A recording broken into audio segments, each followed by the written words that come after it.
He left a black woman for a wealthy mistress, not knowing she was a billionaire in disguise. When she walked into their wedding in red, everything flipped. Stay till the end. Revenge has never looked this elegant. The faucet dripped slowly into the yellowed porcelain sink, echoing in the dim silence of the cramped kitchen. Leah stood hunched over a pile of dishes, suds crawling up her wrists through a tear in her rubber gloves. The fluorescent light above flickered, casting a tired glow on the cracked tiles. It was just another night until she heard the thudding footsteps charging down the old wooden stairs. Ethan burst in his face, flushed red with anger, dragging 2 sleek leather suitcases behind him. "I'm done pretending," he spat, the words bouncing off the narrow walls. "You embarrass me, Leah." She didn't turn. The sponge in her hand creaked as she clenched it harder. Behind her, he stormed into the kitchen, eyes scanning the modest room, as if realizing for the first time how small it was. His gaze settled on the cluttered table, then the dish rack, then her. He flung open the fridge door. 2 eggs, tap water, and an empty ice cream tub. "This is your life. This is what I've settled for." Still, she said nothing. Still, she didn't flinch. Ethan turned, lifting each item from the counter, one by one, like trophies of disdain. "The Tom Ford suit," he scoffed. "Oh, right. The promotion gift from your little non-profit gig." He slid a shoebox from under the table. "Berluti. Because your job lets us afford luxuries." Remember, from his coat pocket, he pulled out his Cartier sunglasses. "Imported from Milan. Wasn't it just so I could look the part?" "You really believed in the fantasy." He laughed bitterly, then jabbed his finger toward her feet. "And you wear shoes with visible glue seams. My coworkers ask what I'm doing with a woman who looks like a clearance rack." Finally, Leah raised her eyes. Not with anger. Not even with sadness. Just cold, controlled stillness. She stared at the watch on his wrist, a Patek Philippe she had hunted down in a private auction in London. A personal gift to celebrate her first $1 valuation. He wore it like it was his triumph. Ethan stepped toward the door, lifted his bags, and said one last time, "Slower now, enjoy your little non-profit check, Ms. Nobody." The door slammed. Leah gently set the plate she'd been holding into the sink, peeled off the soaked gloves, and walked silently to the faded painting near the hall. Behind it, hidden in a jagged corner of drywall, was a key. She knelt down, peeled back a floorboard beneath the old rug, and unlocked a steel safe the size of a shoebox. Inside, a sleek black phone, with no SIM card, dual encryption, and one purpose only. She turned it on. The screen pulsed to life. "Orion Nova board vote. CONFIRMED Federal Energy Contract. CLAARED $430 M incoming private equity. Alert portfolio surpassed $2.71. B." Her lips twitched. Not into a smile, into something sharper. He just walked away from the CEO of the holding company that funds his department's largest client. She stood slowly and looked around the apartment, the tiny kitchen, the cramped walls, the leaking pipes. She had let herself live like this. For him, to see what would grow when watered with love instead of money. All it grew was rot. Her mind slipped back to 2011. The NYU Gala. Ethan, the charming communications major, had stuttered when he realized he couldn't afford a ticket. Leah, a reserved systems engineering student, had handed him her extra pass without blinking. "No one should miss something important just because they're broke," she had said. Back then, he'd looked at her like she hung the moon. She remembered another time, a darker one. After her first IPO, an ex had filed suit, claiming emotional damages and supportive influence entitled him to equity. The court laughed him out.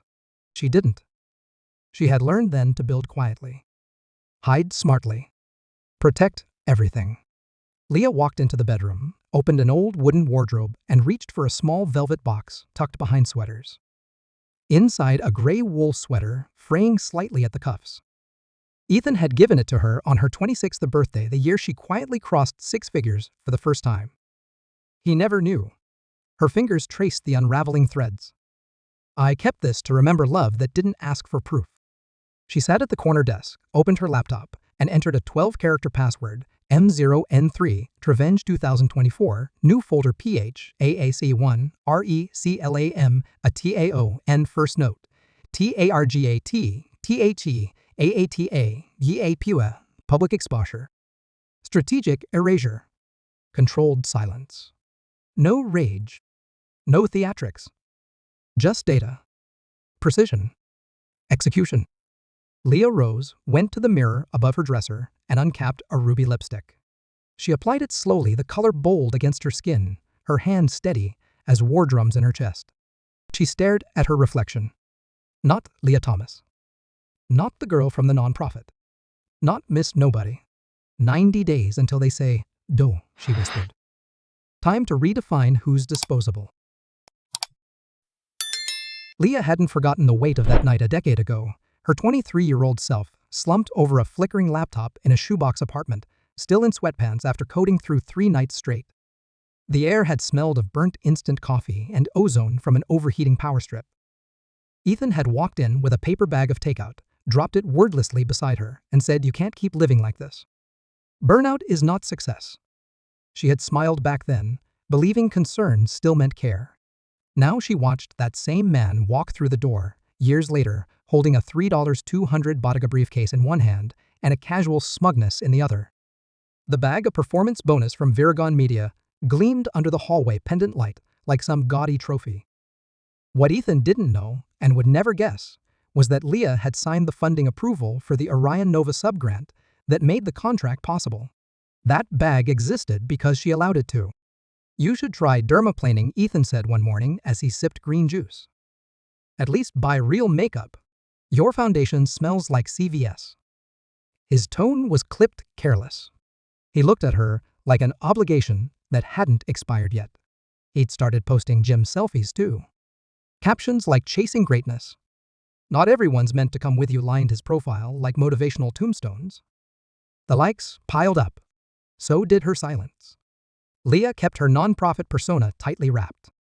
At Community Bridge, she still wore worn flats and cotton dresses, handing out scholarships to young girls and holding the hands of single mothers who didn't know where rent would come from. She smiled when the local press called her a humble community leader. No one ever asked why her modest foundation had 0 public donors, but never lacked funding. That was the point. At a networking gala hosted by Viragon, Ethan pulled her through the room like an accessory. "This is Leah," he told his new boss. "My wife, she runs some kind of soup kitchen, I think." The boss chuckled politely. Leah's smile was ice in a wineglass. She wore a thrifted dress and a diamond bracelet worth $48 tucked under the sleeve. She let them believe what they wanted. For Ethan's birthday, Leah planned a dinner he wouldn't remember. She spent days preparing coq au vin, slowly simmered in red wine linen napkins, folded into perfect fans, beeswax candles, arranged across the reclaimed oak table. A bottle of Bordeaux from their trip to Napa waited uncorked. At 6:13 p.m., her phone buzzed. "Club night with the boys. Don't wait up." She sat alone at the table, her fork untouched. The wax ran in rivulets. Across from her, the chair Ethan used to pull out for her stayed empty. Her phone dinged again. "Series C closed. Valuation $120 M. Congrats." She stared at the email, eyes reflecting the flicker of the candlelight. Her world had shifted again, but Ethan would never notice, too busy chasing shadows in rooftop bars. The next morning, curiosity outweighed caution. Leah scrolled through Ethan's Instagram.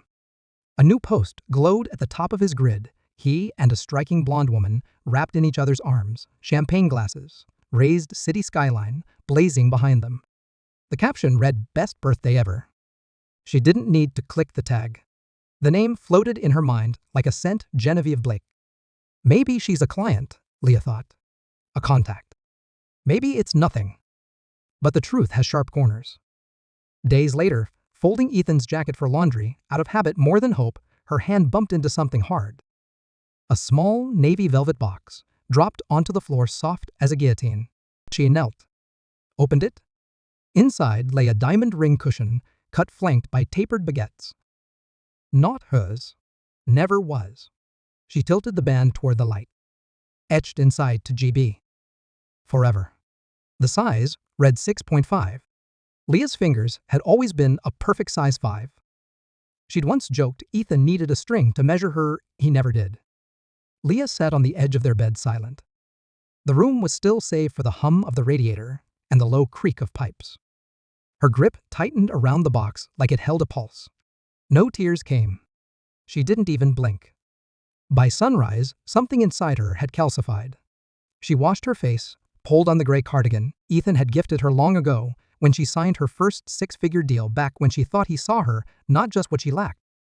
She opened the bottom drawer of her desk and retrieved an old phone one she hadn't touched since her Stanford days before the capital rounds, before the acquisition, before Monte became a whisper on Wall Street. She removed the SIM card from her personal phone and slid it into the secure handset. The screen glowed green.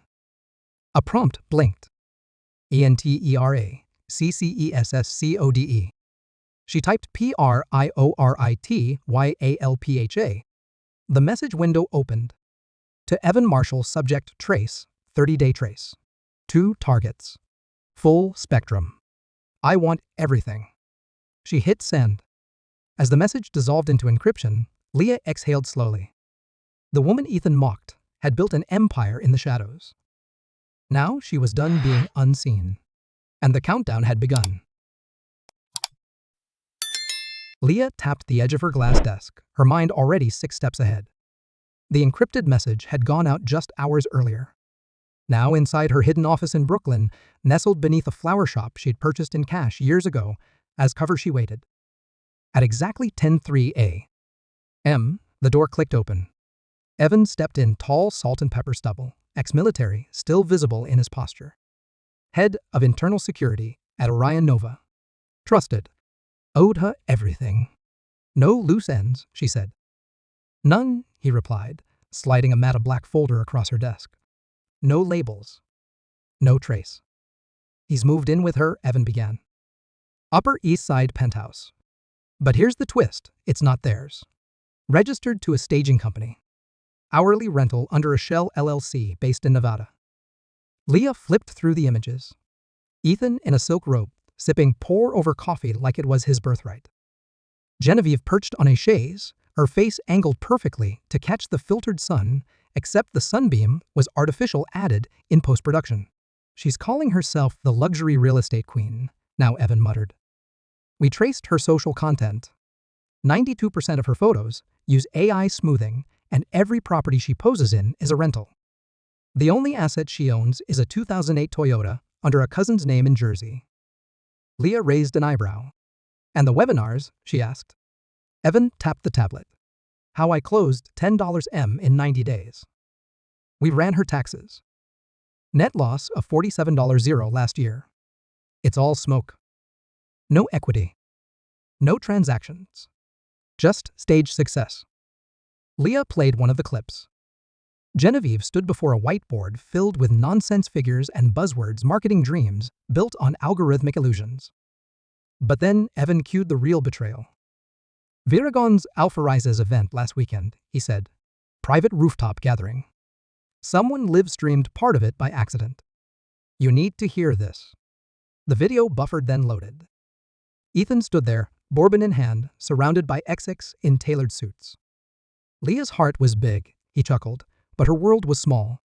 Genevieve, she's next level. The caption at the bottom blinked Alpha Rise Night.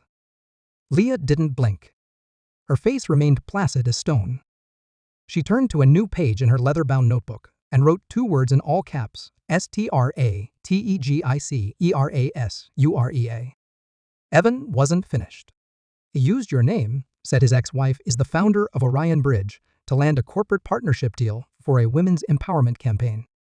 He's collecting a 10% cut from their bonus structure. That made her pause.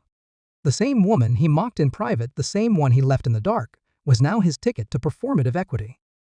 The insult wasn't the lie. It was how lazily he thought he could get away with it. Later that night, her legal counsel, Madison, appeared on her encrypted screen.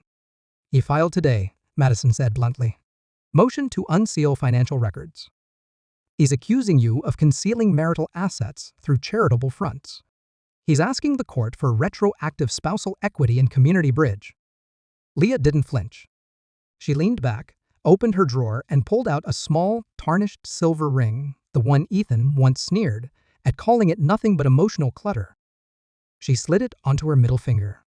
He thinks I'm hiding thousands, she said, eyes narrowing. Let's show him billions. Madison smirked. Do we go nuclear? Not yet, Leah replied. Release a redacted index. Let him see the tip of the iceberg, just enough to question everything he thought he knew, but not enough to trace ownership structures.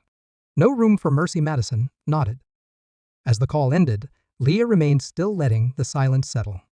The ring gleamed faintly under her desk lamp. It wasn't valuable to the world, but to her, it marked the exact moment she decided to stop shrinking. 2 days later, an envelope arrived. No stamp, no name. Just thick ivory paper, slightly creased. Her fingers unfolded it carefully. A wedding invitation. Addressed to Leah Tompkins. The insult wasn't in the misspelling. It was in the intent. It screamed, "You don't matter." Leah smiled, no sadness, no bitterness. Just precision. Just power. That evening, she walked past her vanity and paused. She massaged moisturizer into her hands, taking in every scar, every callus earned from building something in silence. The mirror didn't show a broken woman. It showed a strategist preparing for war. "They think this is their beginning," she whispered, her voice low and cutting. "They have no idea what's coming." She picked up her phone and dialed the contact labeled only as V.B. "Stylist, Paris."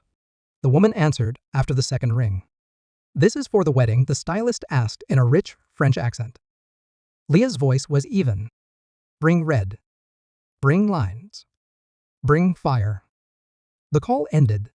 No confirmation needed. No further words exchanged. But the fuse had officially been lit. And this time, Leah wasn't just fighting back, she was writing the end. On her terms. If this story hit you, tap like, then subscribe. The magazine hit stands on Monday.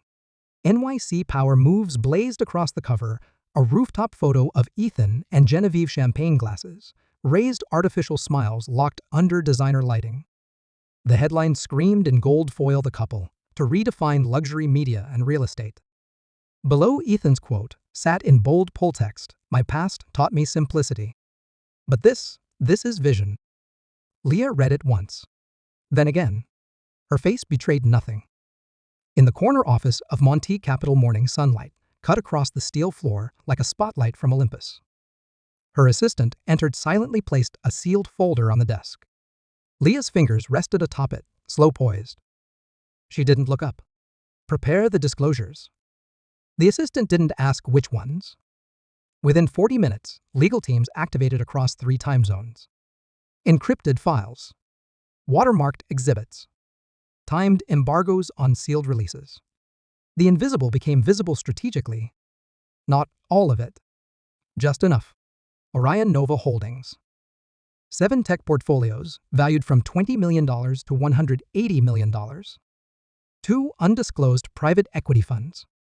3 global shell core across Singapore, Luxembourg, and Delaware. And Monte Foundation, $280 million in liquid assets managed with surgical precision. All of it tied back to the woman whose ex-husband once mocked her for still working in nonprofits.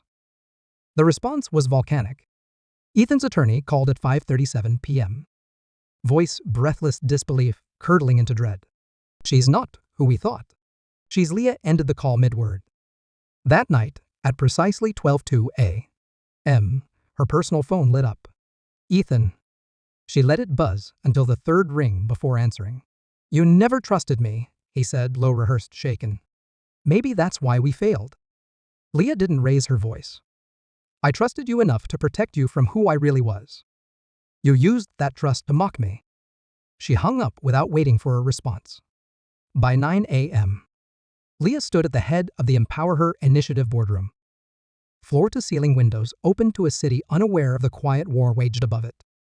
She wore a tailored ivory pantsuit that fit like strategy. The directors seated around her knew something had shifted, but they didn't know how much. "We're launching a $10 million scholarship fund," Leah began, her voice leveled with something deeper than confidence. "For Black women in tech. It's overdue. And this time, it's under my name. Leah Monte." The room erupted in applause. Chairs scooted back as people stood. One board member, a woman who'd shadowed Leah for 6 years, whispered through tears, "It's about damn time." That afternoon, Leah walked into Orion Nova HQ unannounced. The receptionist blinked twice, then stood so fast her headset nearly flew. Leah kept walking. Her heels sounded like decisions. On the mezzanine, a new installation had gone up. Top 100 black women in tech. Centered in glass and brass, Lee's portrait gleamed with fresh polish. For years, she'd declined inclusion. Now, it crowned the hall like a reclaimed throne. Her nameplate read Chairwoman LM. As she passed each desk, employees stood in silence. Respect, not obligation. She paused at the glass conference room, turned to the director of communications. Launch their frame the narrative campaign, she instructed. This isn't branding. It's truth correction. Make it global. Yes, Chairwoman, the woman replied, already typing furiously. By evening, social media had caught wind. Industry pages speculated. Investment boards whispered. But no confirmation came. Leah controlled the drip.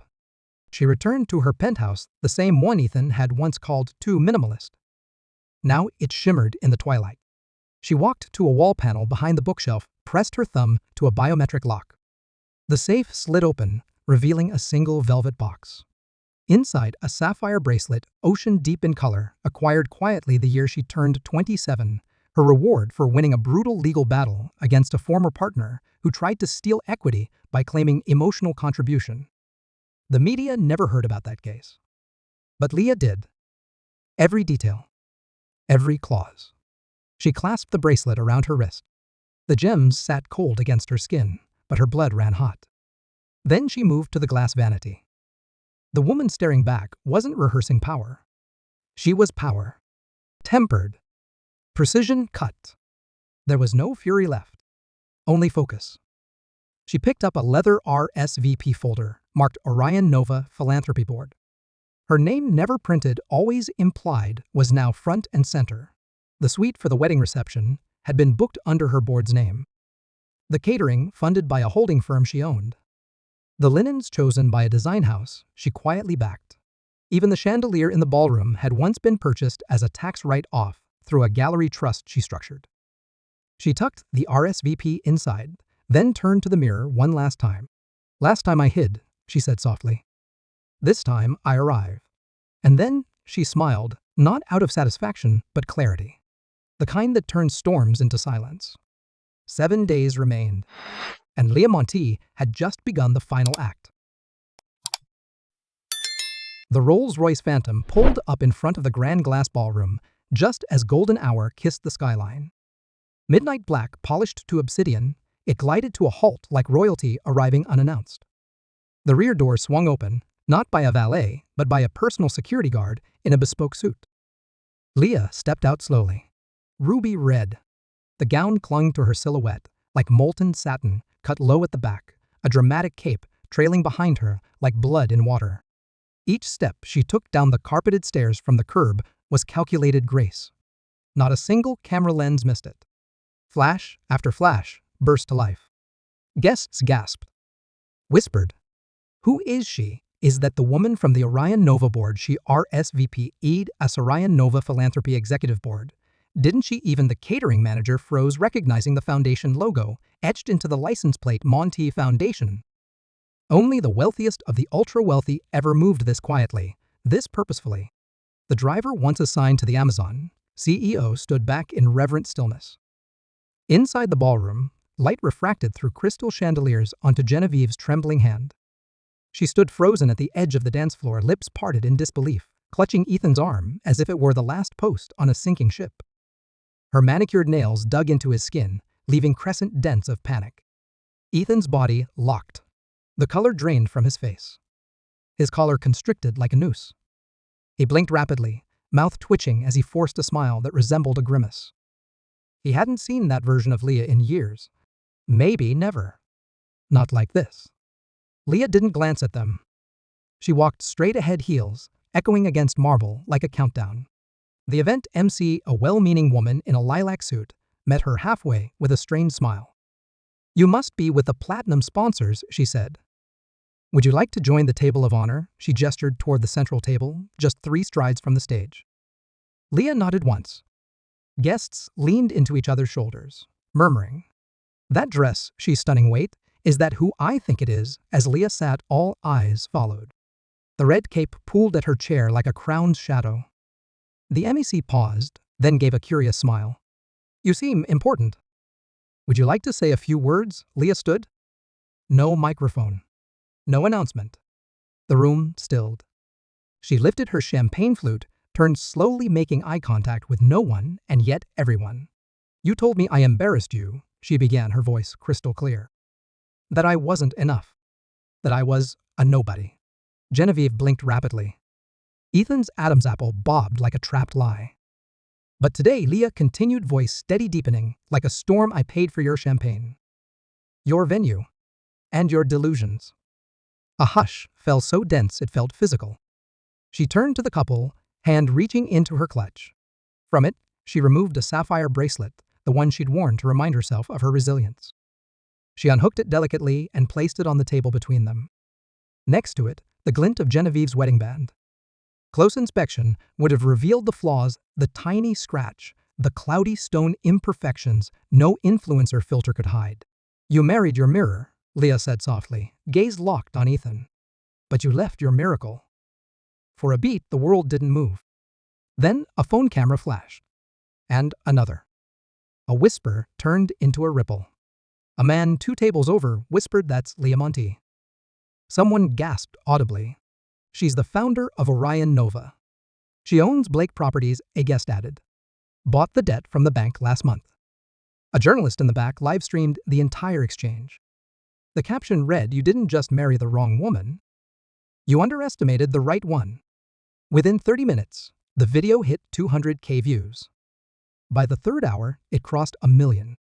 On TikTok Finance, Page's feminist channel Psychology Podcasts, even Genzi meme accounts, the clip exploded. Legacy Unveiled trended globally by nightfall. At the head table, Genevieve's hand trembled.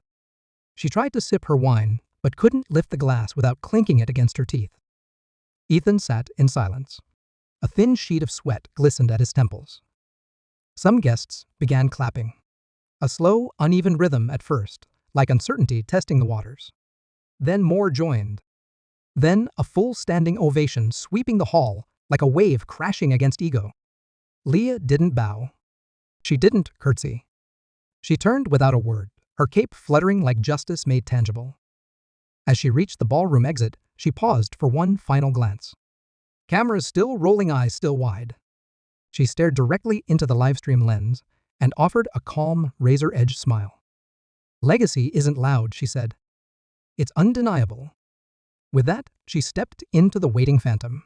The door closed behind her like a curtain at the end of a rain. The engine purred and the car slid into the night. Not like a getaway.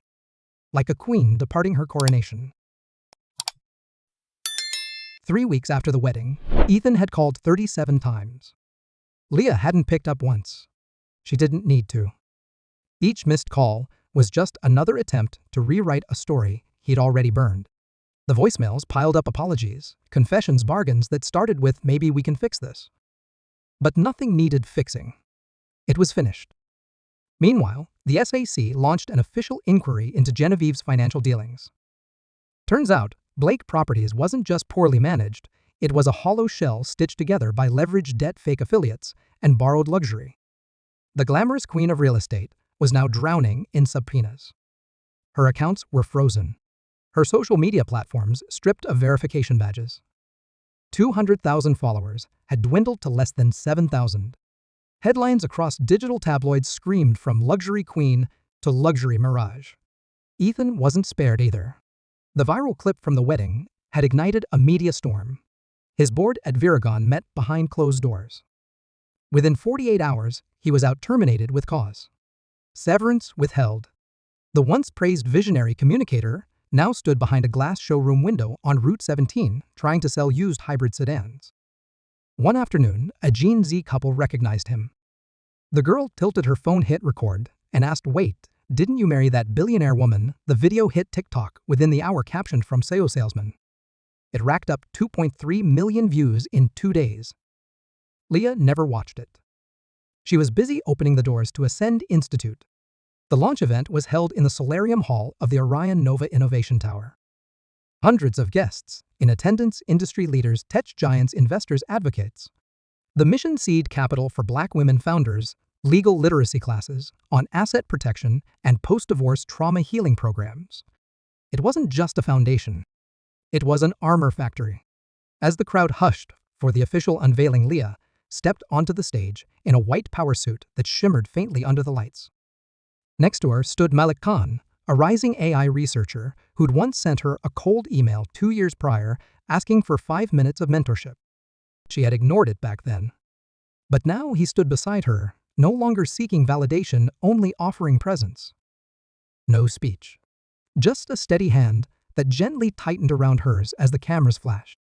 The photo of them composed, focused, radiant spread like wildfire on platforms, from TechCrunch to Women 2.0. A viral Instagram post labeled them the power couple we actually needed. But for Leah, it wasn't about romance. Not yet. It was about balance. About legacy.